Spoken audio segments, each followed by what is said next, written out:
बहुत समय पहले की बात है। यूरोप महाद्वीप के जर्मनी देश में एक पति और पत्नी रहा करते थे। दोनों का एक दूसरे के सिवा और कोई नहीं था। विवाह के कई वर्षों उपरांत भी उनकी कोई संतान नहीं हुई। समय इसी प्रकार से गुजर रहा था कि अचानक एक दिन स्त्री को अपनी कोख में संतान की अनुभूति हुई और गर्भावस्था के दौरान उसको कुछ इस प्रकार महसूस हुआ कि उसको रेपंजेल नामक शाक खानी चाहिए।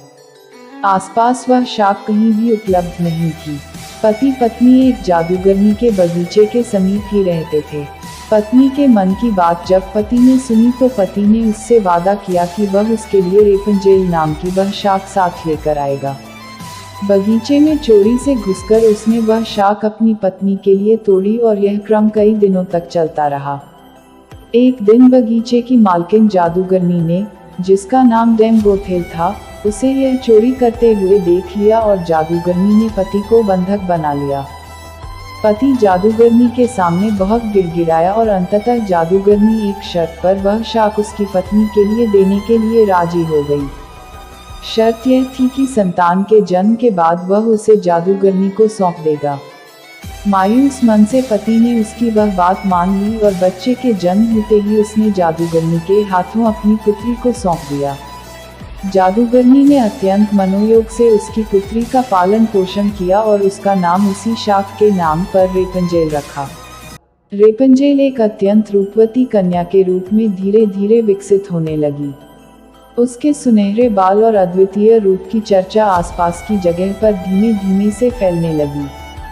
कन्या के 12 वर्ष के होते ही जादूगरनी डैम गोथेल ने उसको एक ऐसी मीनार में कैद कर दिया जिसमें ना तो कोई दरवाजा था और ना चढ़ने के लिए ही कोई सीढ़ी। इसमें एक ऊंचे स्थान पर एक कमरा था जिसमें कि केवल एक खिड़की थी।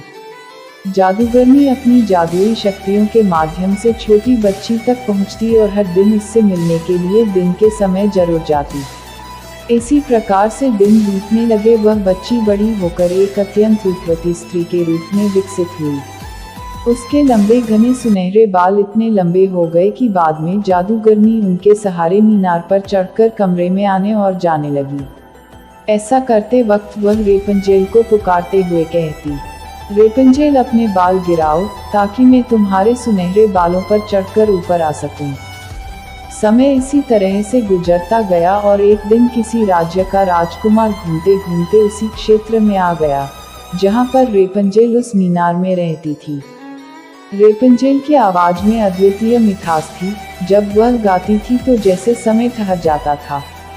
एक दिन राजकुमार को टहलते टहलते एक मधुर आवाज सुनाई पड़ी।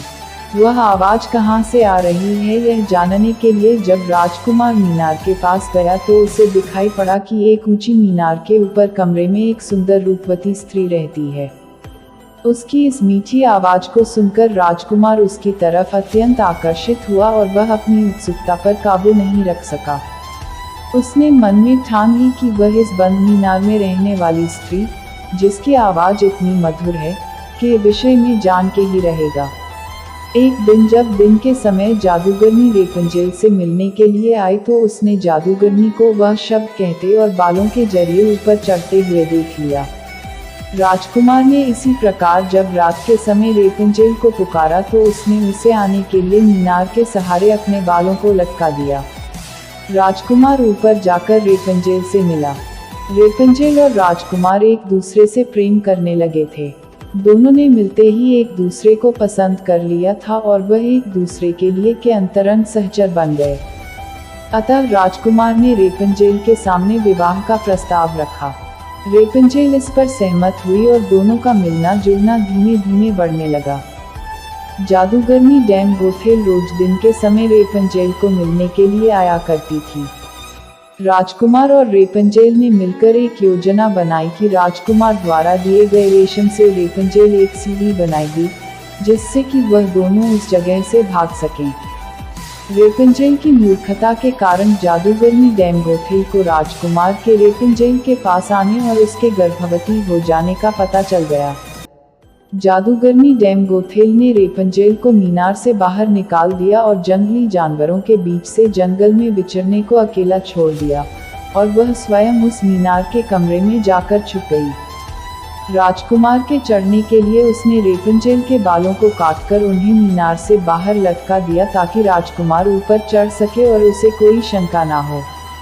जब राजकुमार रेपंजेल से मिलने के लिए उस रात आया तो रेपंजेल की जगह जादूगरनी को पाकर वह भयभीत हो गया और मीनार से कूद पड़ा, जिससे कि नीचे पड़े कांटों से उसकी दोनों आंखों की रोशनी चली गई। जब राजकुमार नीचे गिरने लगा उसके हाथ में रेपंजेल के कटे हुए बाल आ गए और रेपंजेल की लंबी बालों की लट राजकुमार के साथ ही नीचे गिर गई।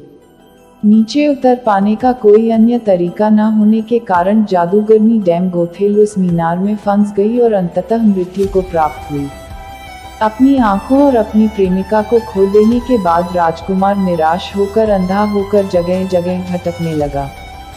कई महीनों तक इस प्रकार भटकने के पश्चात वह उस क्षेत्र में जा पहुंचा जहां पर रेपंजेल बस चुकी थी।